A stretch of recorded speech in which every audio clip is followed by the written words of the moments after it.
En los últimos años, México y su economía ha tenido el peor desempeño de los últimos 80 años. No hay suficientes empleos y los que hay no pagan bien. En los últimos 4 años se han incrementado y se han sumado a las filas de la pobreza 12 millones más de mexicanos.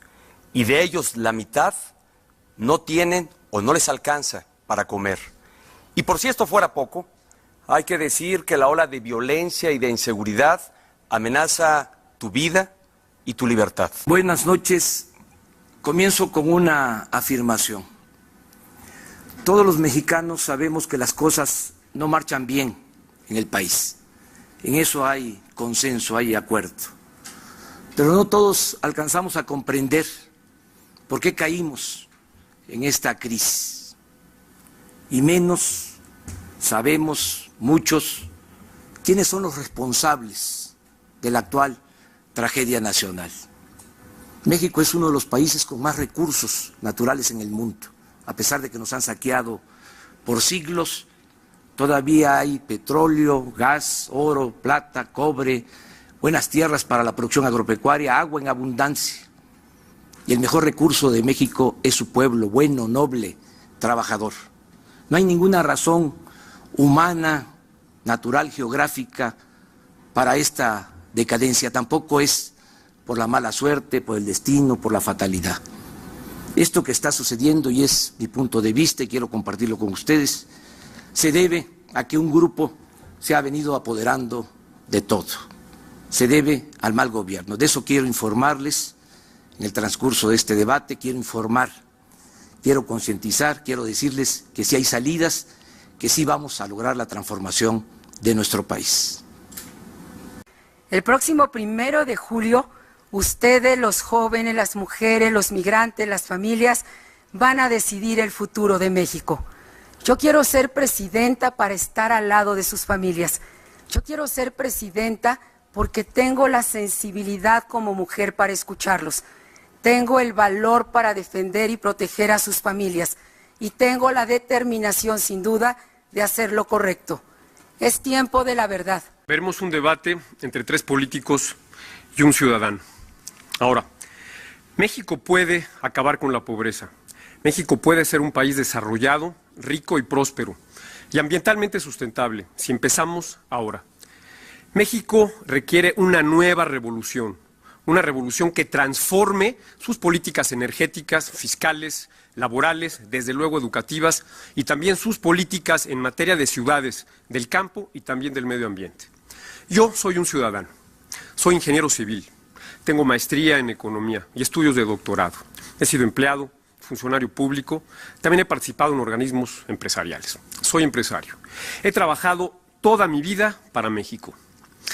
Los políticos de siempre han dejado al país sumido en la mediocridad, en el estancamiento y en la violencia. Es hora de demostrarles nuestro rechazo. Es hora de demostrar que los partidos políticos deben de ser un instrumento de los ciudadanos. Hoy México tiene 2 opciones. Una opción populista, conservadora y también mediocre, y una opción liberal, de futuro y moderna, que yo aquí represento.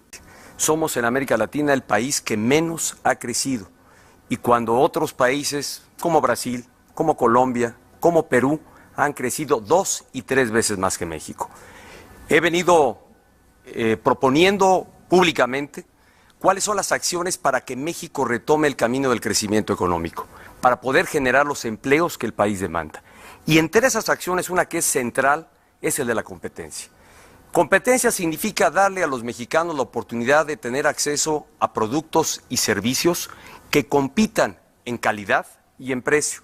Lograr una mayor competencia en telecomunicaciones, en Internet y en otros ámbitos de la economía es fundamental realmente para generar condiciones de mayor bienestar para las familias mexicanas. Esta crisis y los monopolios, todo esto que está pasando, se originó, se gestó desde el gobierno de Carlos Salinas.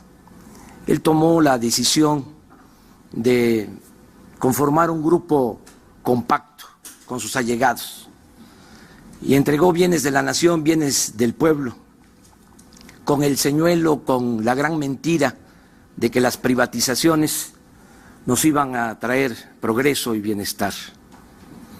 A ellos les ha ido muy bien, aparecen en la lista de los hombres más ricos del mundo. En este periodo se acumuló riqueza en unas cuantas manos, como nunca se había visto en la historia de nuestro país, pero a costa del sufrimiento, de la pobreza de la mayoría de los mexicanos. A lo mejor ustedes no saben, pero hay personajes de este grupo que tienen yates de gran lujo para puro placer, que cuestan hasta 2,000 millones de pesos, lo que equivale a comprar 18,000 Surus o 7,000 créditos de departamentos del Infonavit. Esto es indignante, esta opulencia en medio de la pobreza. Invoco a Morelos, que decía que se modere la indigencia y la opulencia. Me sorprende mucho la posición que asume y la expresión del candidato del PRI. Como gobernador del Estado de México, provocó que los índices de competitividad de su estado se desplomaran casi hasta el último lugar. Y no solamente eso, me sorprende que hoy quiera tener un mejor deseo, como cuando gobernador no lo logró. No solamente el Estado de México tiene bajísimos índices de competitividad, fue su bancada la que se opuso a la aprobación de la reforma laboral. Con esta reforma laboral tendríamos por lo menos para ustedes, mujeres, jóvenes, hombres que me escuchan, 400,000 empleos formales más al año. Con esta reforma laboral, mujeres no les estarían pidiendo certificados de maternidad. Si su bancada no se hubiese opuesto a la reforma laboral, hoy tendríamos una economía más vigorosa, tendríamos mayor creación de empleos y por lo tanto no deja por lo menos de sorprenderme que hable de intenciones que en el Estado de México nunca pudo realizar. México está en condiciones realmente muy lamentables en materia de ciencia y de tecnología. En el país se forman aproximadamente 2,000 doctores al año. En el Brasil se forman 2 o 3 veces más en relación a su población.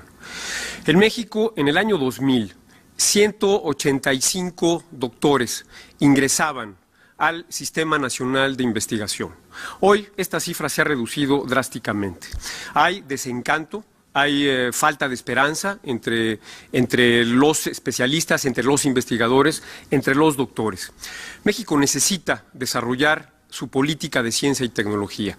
Por eso yo propongo la creación de una secretaría, sin más burocracia, de una Secretaría de Educación Superior de Ciencia y Tecnología, que tenga la capacidad de generar nuevos proyectos de investigación, que tenga la capacidad de crear nuevos centros de investigación, que también establezca alianzas público-privadas con las empresas para el desarrollo tecnológico y desde luego que forme más y mejores recursos humanos.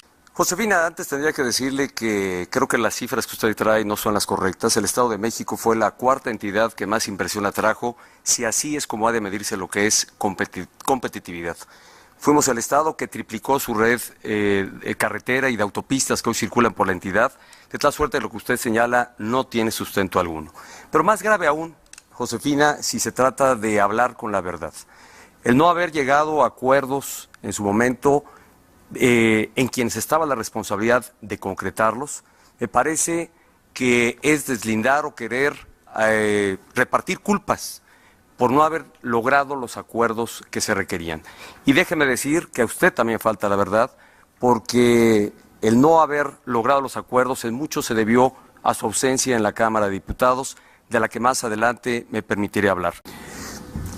Considero que este grupo que manda, que domina en el país, también ha privatizado al gobierno, ha confiscado el presupuesto público, que es dinero de todos los mexicanos. Lo utilizan para rescatar a banqueros, a grandes empresarios, para favorecer a traficantes de influencia, a políticos corruptos. Ahí está el caso del FOBAPROA. Convirtieron deudas privadas de unos cuantos en deuda pública. Por eso no hay inversión pública, por eso no se impulsan las actividades productivas, no se generan empleos, no hay bienestar. ¿Qué es lo que nos dicen? de que no hay presupuesto, y sí hay, y bastante. El presupuesto de este año es de 3.700.000.000.000 de pesos. Somos 28 millones de familias en el país. Si ese dinero se distribuyera en partes iguales, alcanzaría para entregar 11,000 pesos mensuales por familia, pero eso no sucede, solo reparten migajas, y eso en esta temporada que necesitan los votos, trafican con la pobreza de la gente. Desafortunadamente estamos viendo en este debate cómo son los políticos de siempre. Se atacan entre ellos, se descalifican, en vez de hablar y profundizar sobre los temas importantes para el país. También los políticos de siempre siembran el rencor, siembran la discordia. Se han dedicado durante muchos años a enemistar a unos mexicanos con otros. Y eso tiene que cambiar.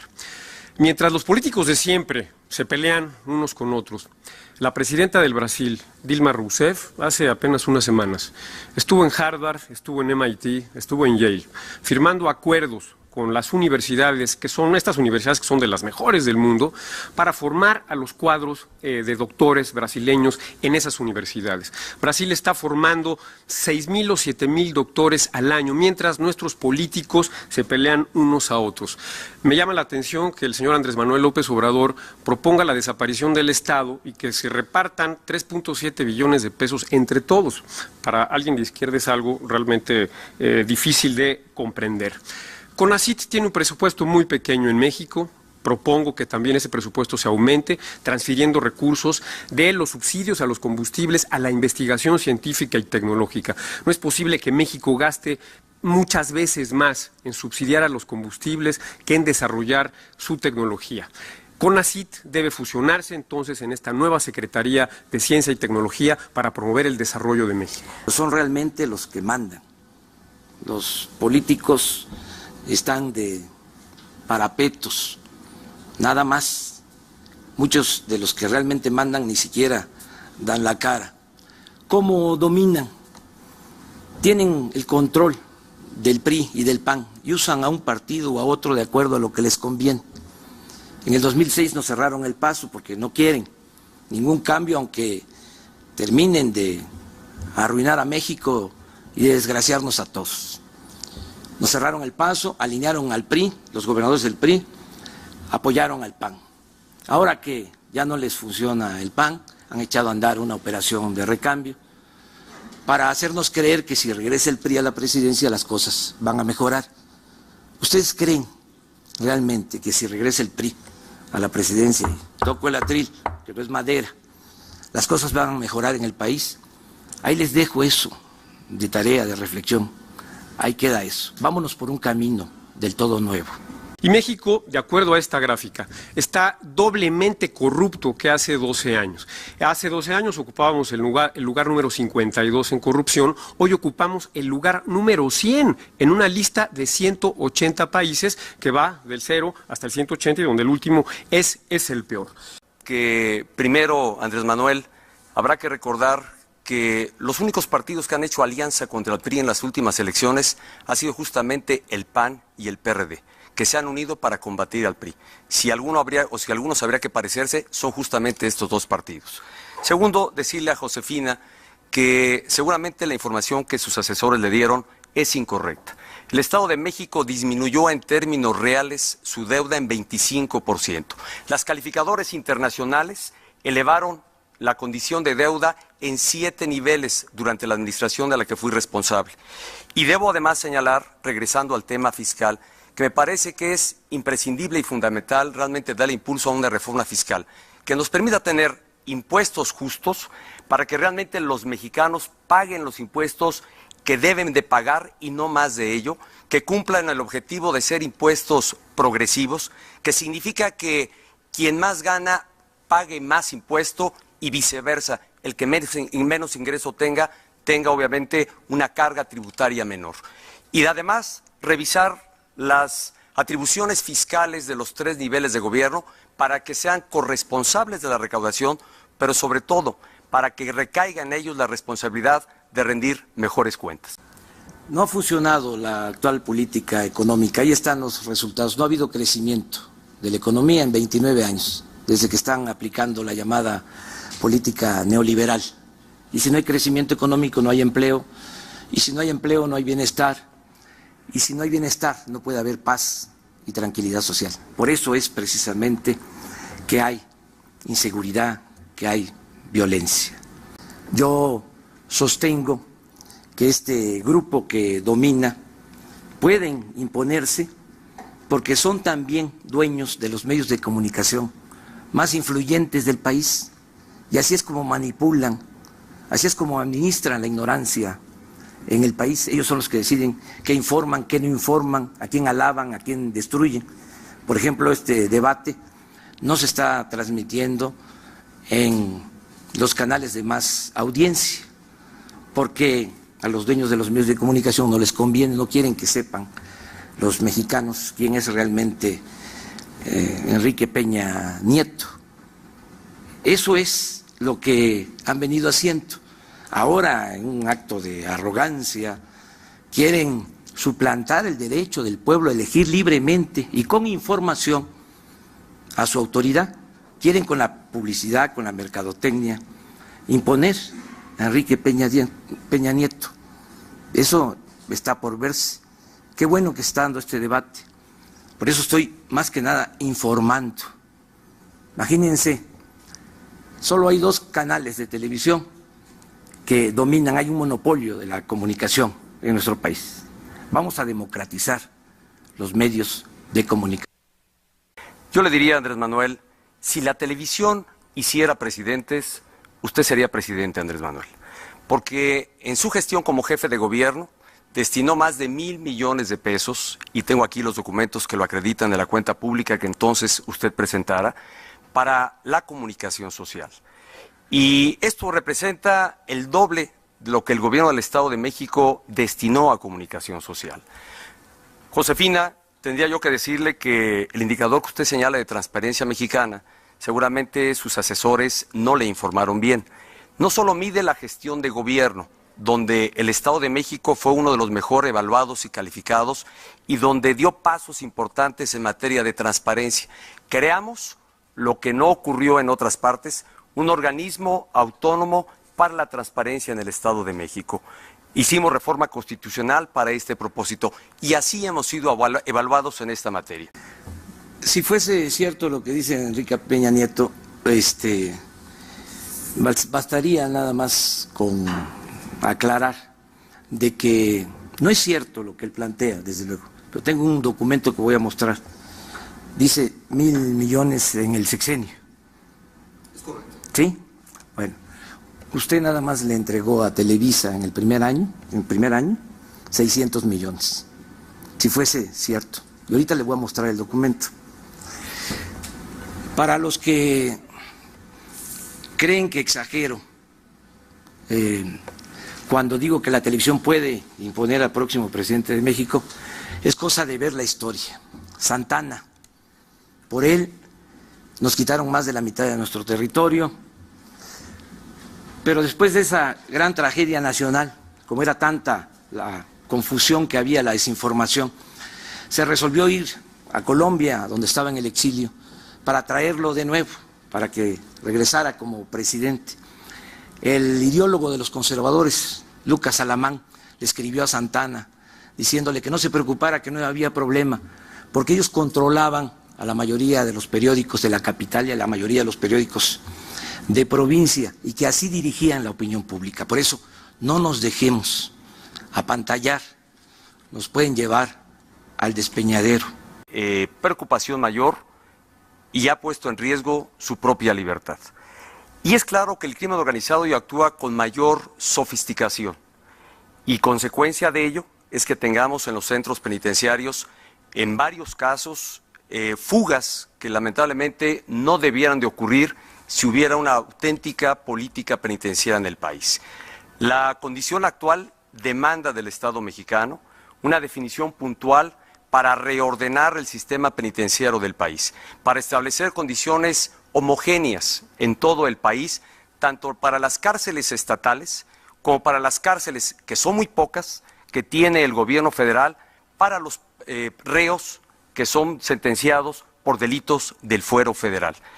Es claro que para lograr este propósito será necesario impulsar una reforma hacendaria que, entre otras características, permita realmente impulsar mayor inversión del sector privado, precisamente para el desarrollo de más cárceles que el país necesita.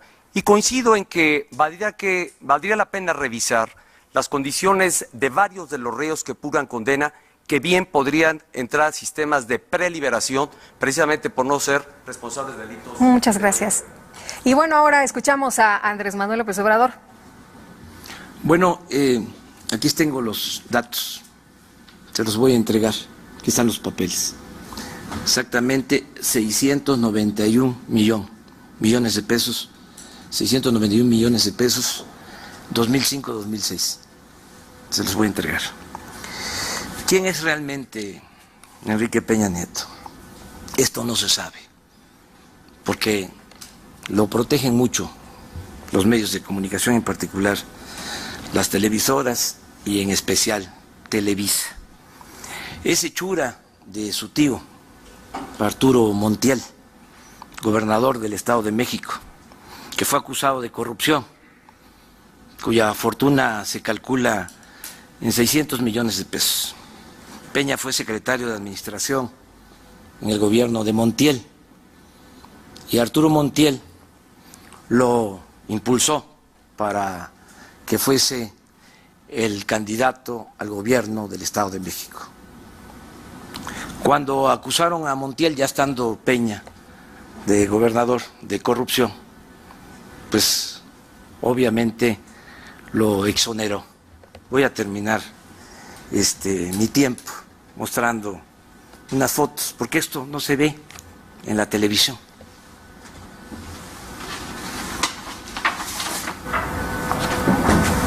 Quiero presentar a ustedes esta publicación de una revista muy prestigiada, la revista The Economist, y el título dice lo siguiente: El milagroso logro del gobernador. Se refiere, por supuesto, al candidato del PRI, cuando dijo en uno de sus informes que había reducido los homicidios por cada 100,000 habitantes de 16 a 7.6. La revista señala, y aquí está, esta afirmación es absolutamente falsa, tan falsa como decir que no hay extorsiones, mientras tenemos registro de más de 21,000 extorsiones en 2011. Señor López Obrador, déjeme referirle a la información que usted ha señalado, que es totalmente falsa, lo cual no debiera sorprendernos de usted, porque suele recurrir, y no de manera franca, a la mentira de manera reiterada. La información que usted ha presentado es de una publicación y de una revista que de manera especulativa y sin ningún sustento alguna vez señalara. ¿Y cómo, perdón que se lo diga, cómo refiere usted a hablar de corrupción cuando el círculo cercano a usted estuvo involucrado en actos de corrupción? Déjeme mostrarle de igual forma una fotografía de René Bejarano, quien fue sorprendido con fajos de billetes, con ligas, y que la noticia de aquel entonces claramente señaló que usted sabía de lo que él estaba haciendo.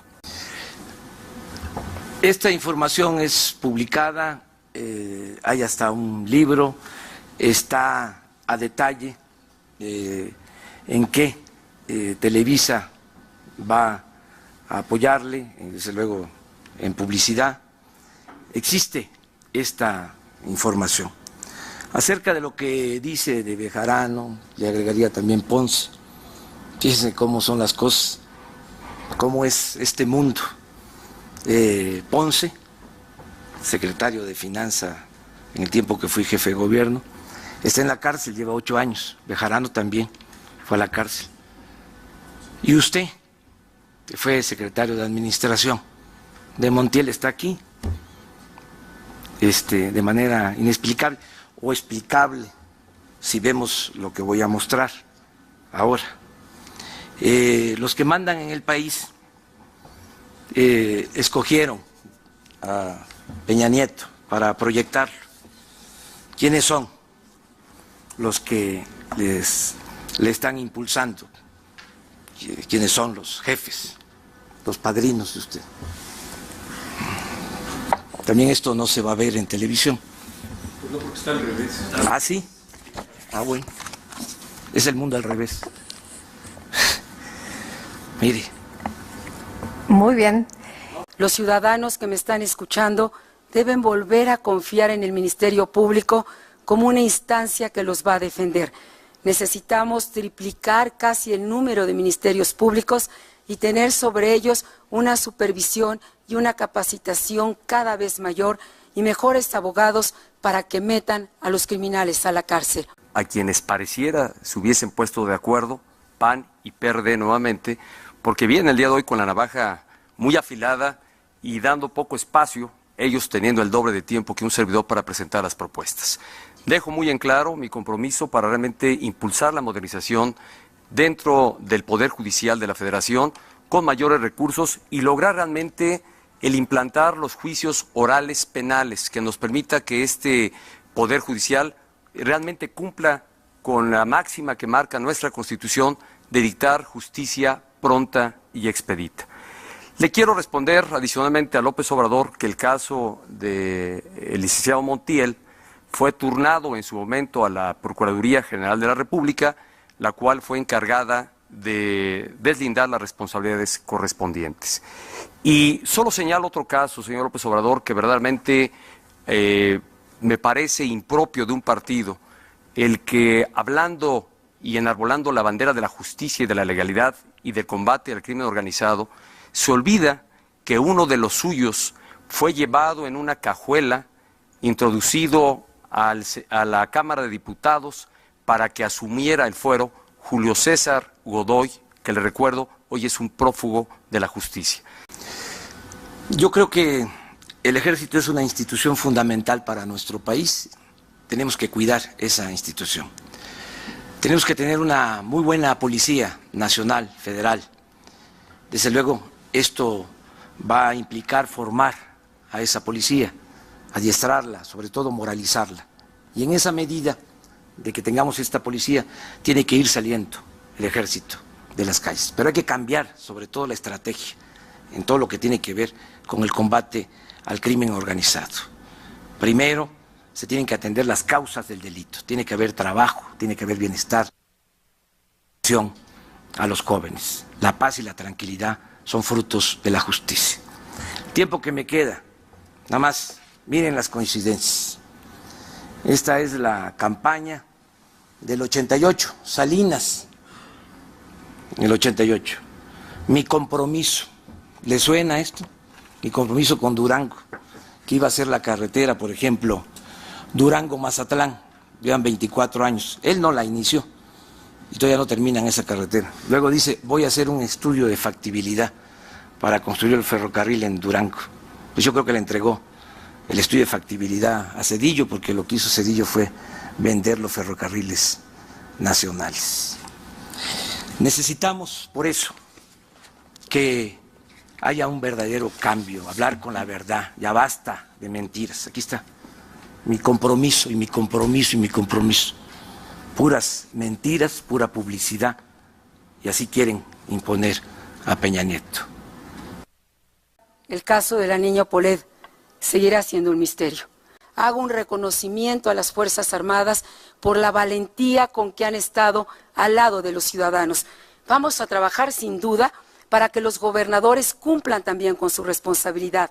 Los 4 delitos que más agravian está el robo, el homicidio, la extorsión y el secuestro son también parte de su responsabilidad.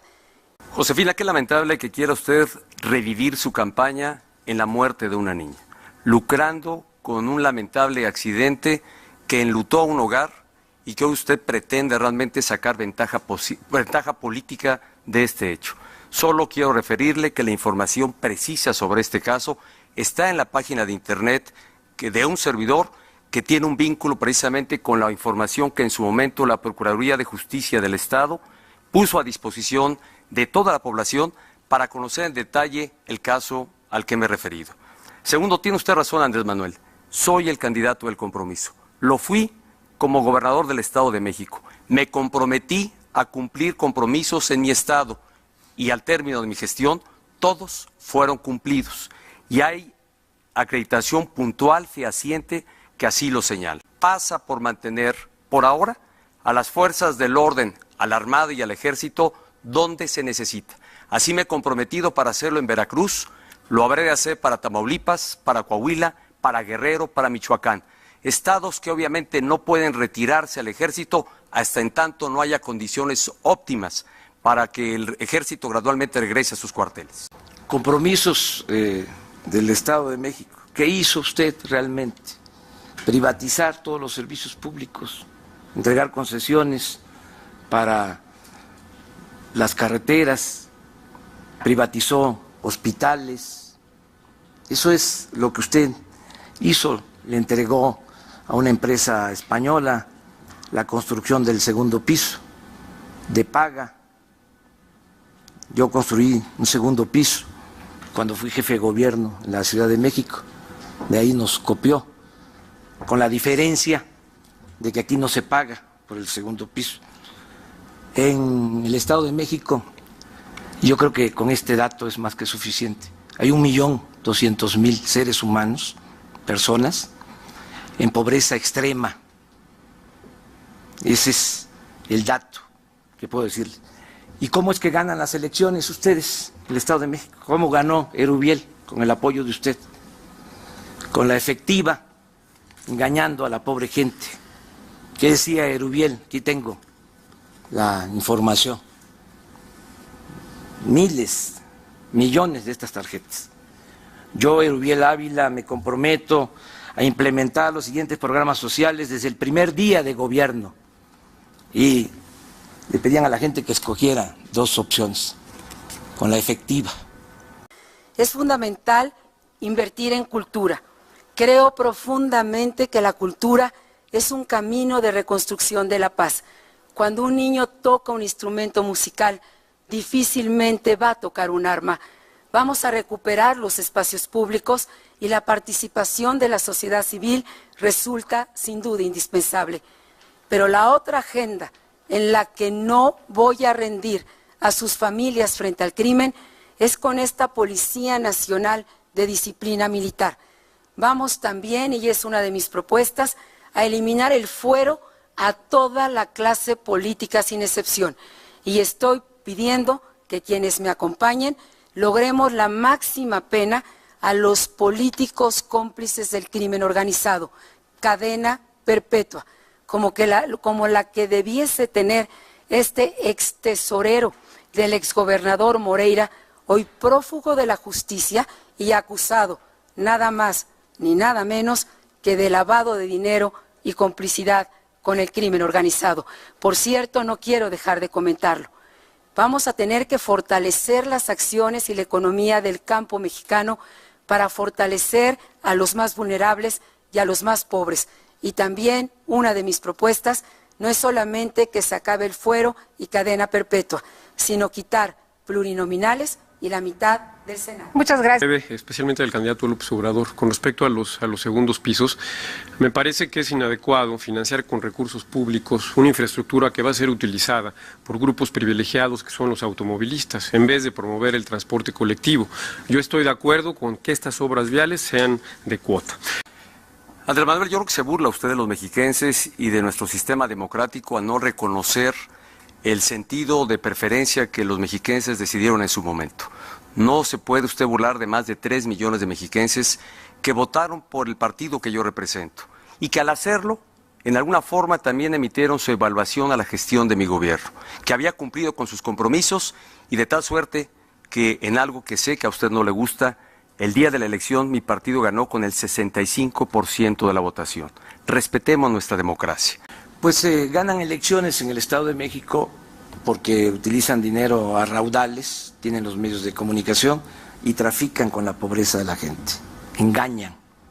Lo de la efectiva es una prueba contundente. ¿Para qué quieren a Peña Nieto en la presidencia los que realmente mandan en el país? La respuesta es obvia, quieren seguir haciendo jugosos negocios al amparo del poder público.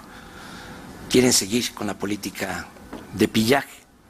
Además, les ayuda a Peña Nieto porque ha venido diciendo en la campaña que va a privatizar Pemex. No conoce, no ha leído el artículo 27.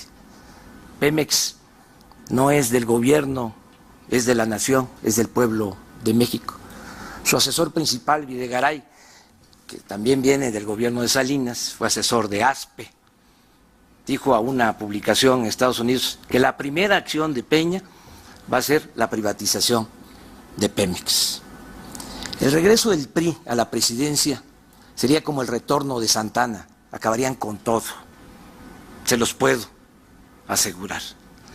Va a depender de nosotros, va a depender de los mexicanos.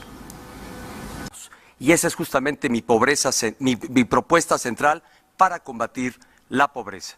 Señor López Obrador, déjeme ser muy puntual porque usted no me ha querido escuchar. Nunca he hablado de privatizar a Pemex. He hablado de modernizar a Pemex y de lograr realmente que a través de la participación del sector privado, como ha ocurrido en otros países como Brasil, como Colombia, podamos generar mayor riqueza en beneficio de todos los mexicanos con la participación del sector privado. No significa privatización. ¿Cómo va a combatir la pobreza? Le di un dato, 1.200.000 mexiquenses en pobreza extrema. ¿Qué hizo usted? Ahora está planteando de manera demagógica que va a dar pensión a los adultos mayores, también copiando para mentir. Ya basta de mentiras. Miren, amigas, amigos, el 1 de julio vamos a decidir si queremos más de lo mismo, más corrupción, o si enfrentamos a la corrupción. ¿Ponemos por delante la honestidad o decidimos, cuando menos en lo que toca a nuestra generación, archivar ese precepto moral? Hay que pensarlo bien. Por eso estamos informando, para que nadie diga el día de mañana que no sabía. Eso es lo que está realmente en juego. Les recuerdo que tenemos que informarle a nuestros hijos. Tenemos que rendirles cuentas el día de mañana. No van a decidir el futuro los niños, nuestros niños, no van a decidir su futuro, lo vamos a decidir nosotros y nadie más.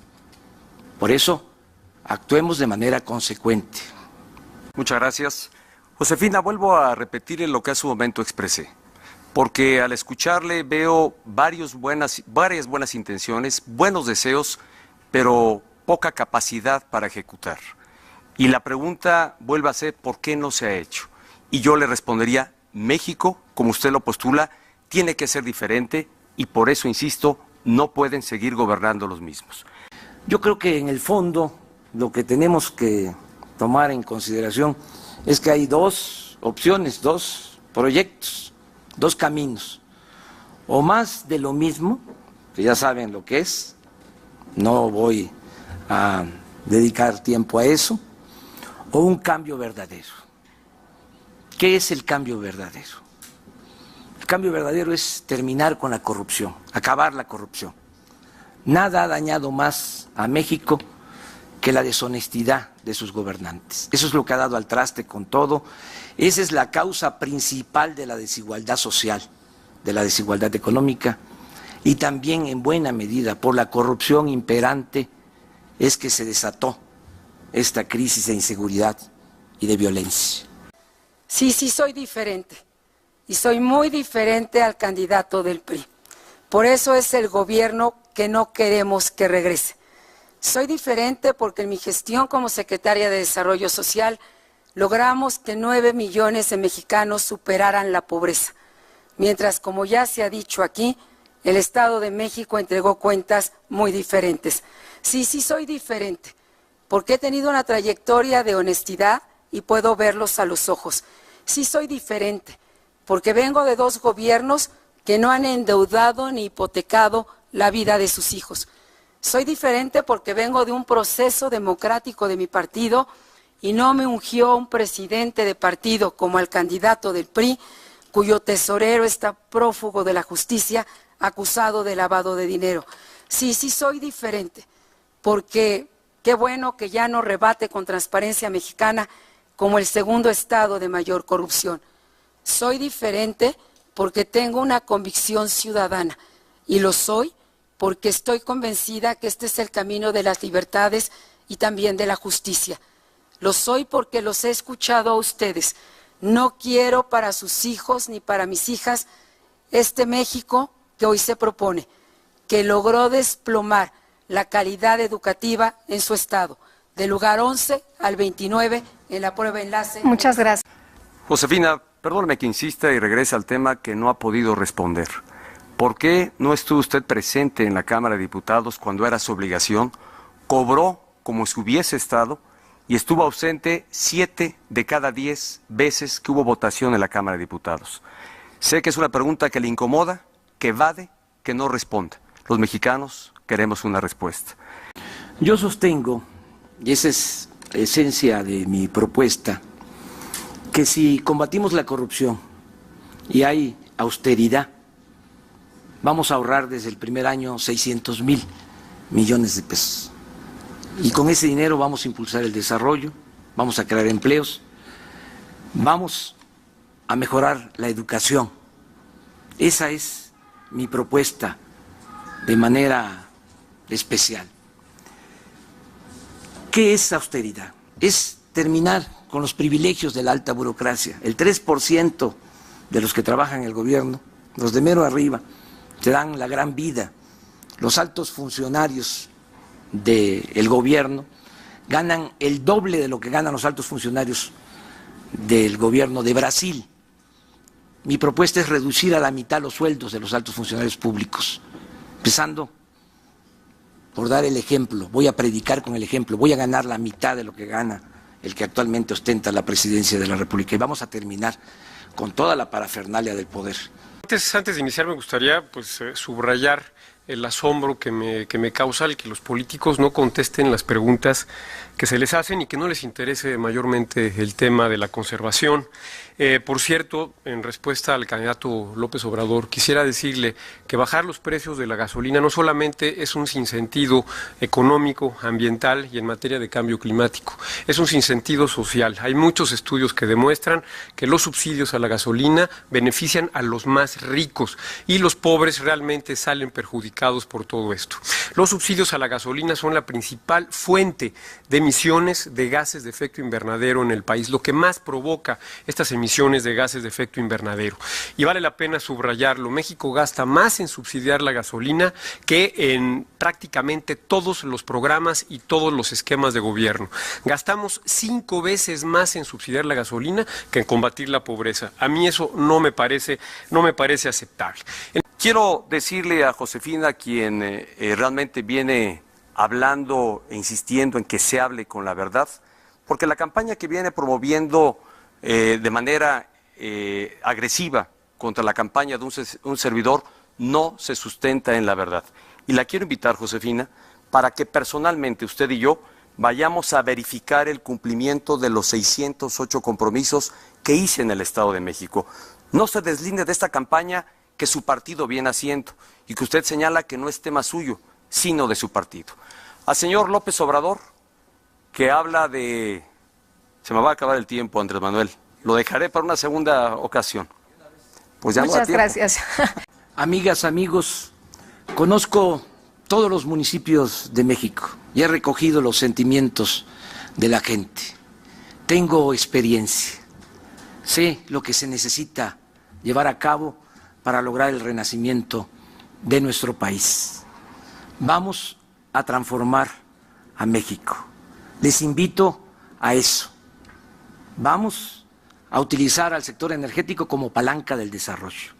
Quiero decirles que sé cómo vamos a bajar el precio de los combustibles. Es sencillo, vamos a terminar con la corrupción en Pemex y en la Comisión Federal de Electricidad. Los subsidios se quedan siempre en unas cuantas manos. Esto se va a terminar. Me comprometo a que cada 2 años me voy a someter a una consulta para que los ciudadanos decidan si quieren que yo siga o no como presidente de la República. Me estoy rodeando de lo mejor que hay en México, mujeres y hombres. Juan Ramón de la Fuente va a ser secretario de Educación. vamos a que Marcelo Ebrard sea secretario de Gobernación, el ingeniero Cárdenas lo he invitado para que sea director de Pemex. Ofrezco mi honestidad, ofrezco mis sentimientos, ofrezco mi corazón. El cambio verdadero está en tus manos.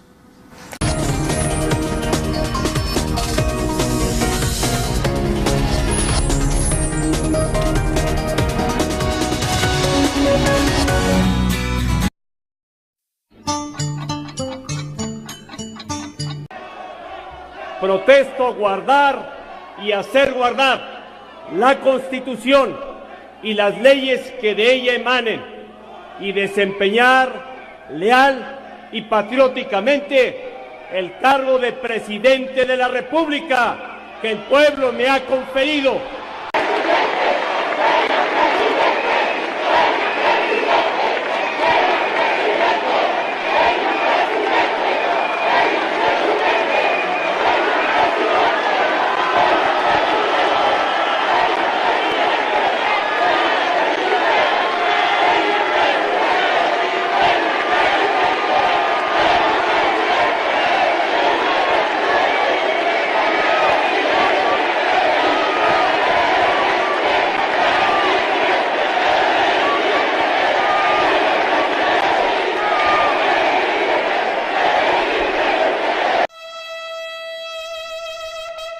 Con esta ceremonia de transmisión de mando, concluyó un sexenio para dar paso a una nueva administración, la de Enrique Peña Nieto, como presidente de México.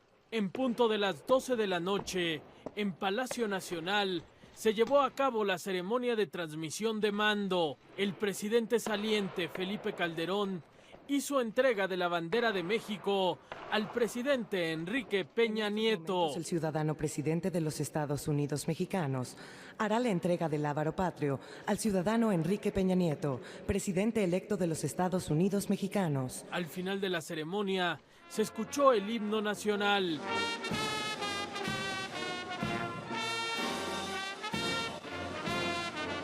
Felipe Calderón y Enrique Peña Nieto saludaron a los miembros del gabinete entrante y saliente que estuvieron presentes. Acto seguido, Felipe Calderón abandonó Palacio Nacional por la Puerta de Honor, la Puerta Mariana.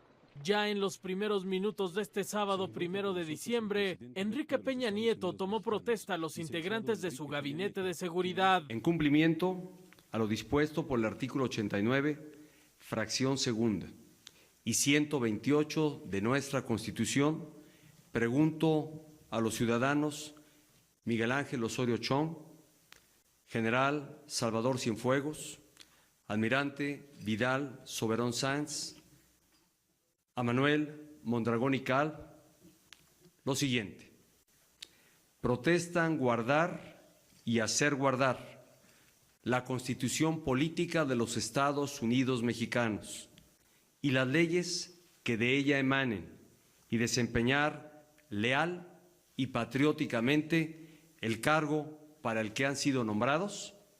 Sí.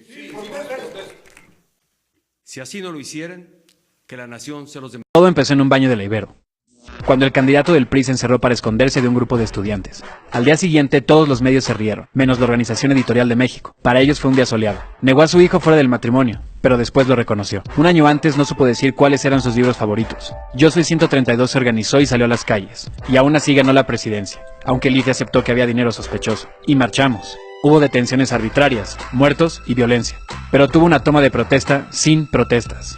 Al día siguiente se firmó el Pacto por México. Las reformas estructurales pasaron sin discusión. Telecomunicaciones, financiera, educativa, anticorrupción, fiscal, energética, política, electoral. Y la gente marchó y marchó el SME. Marcharon en defensa del petróleo y para denunciar que el pacto no era transparente.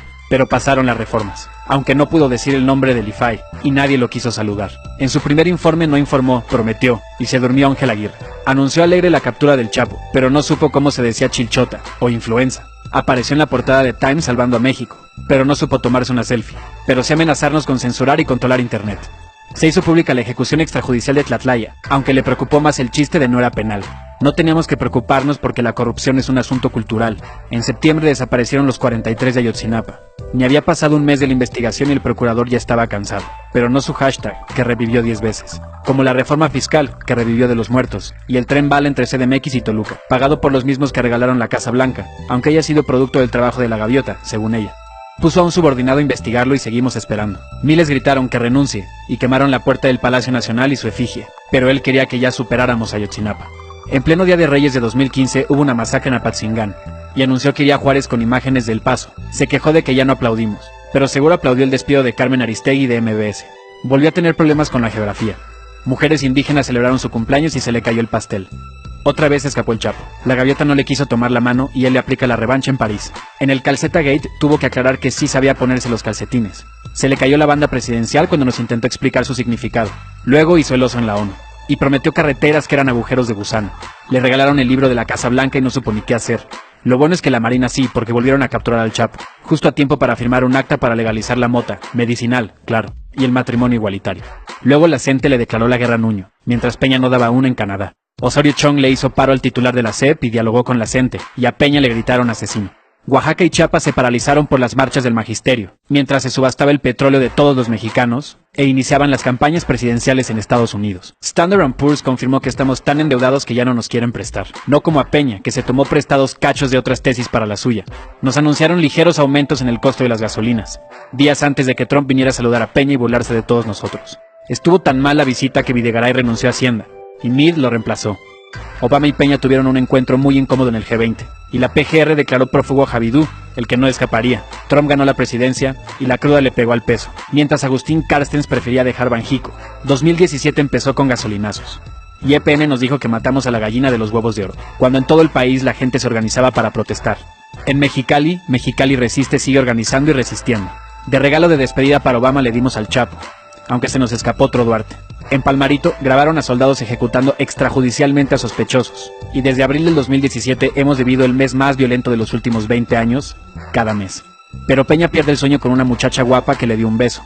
Asesinaron a Javier Valdés y los medios nos fuimos a paro. Nos enteramos de que el gobierno espía a ciudadanos, activistas y periodistas. En la reunión de la OEA, le quisieron hacer un 4 a Venezuela y Delcy González se fue contra Videgaray. En el G20 de este año, Trudeau lo salvó de no hablar con nadie. Y en las elecciones de junio, vimos maquinarias ejercitándose para el año siguiente. El Sistema Nacional Anticorrupción arrancó sin titular, sin fiscales, sin sede, sin nada, justo cuando nos enteramos del caso Odebrecht y como tumba a presidentes en América Latina. Luego se abrió la tierra bajo el Paso Express y siguen investigando. Vimos narcobloqueos en CDMX y nos enteramos en un cartel que siguen investigando. Mientras el país está en crisis, la Secretaría de Relaciones Exteriores quiere regañar a Venezuela. Y el mundo se rió de la conversación entre Trump y Peña. No lo olvides, Enrique, estamos solos tú y yo contra el mundo. El titular de la SEP no supo la diferencia entre astronomía y astrología. Y bueno, tal vez Peña nunca debió salir de ese baño.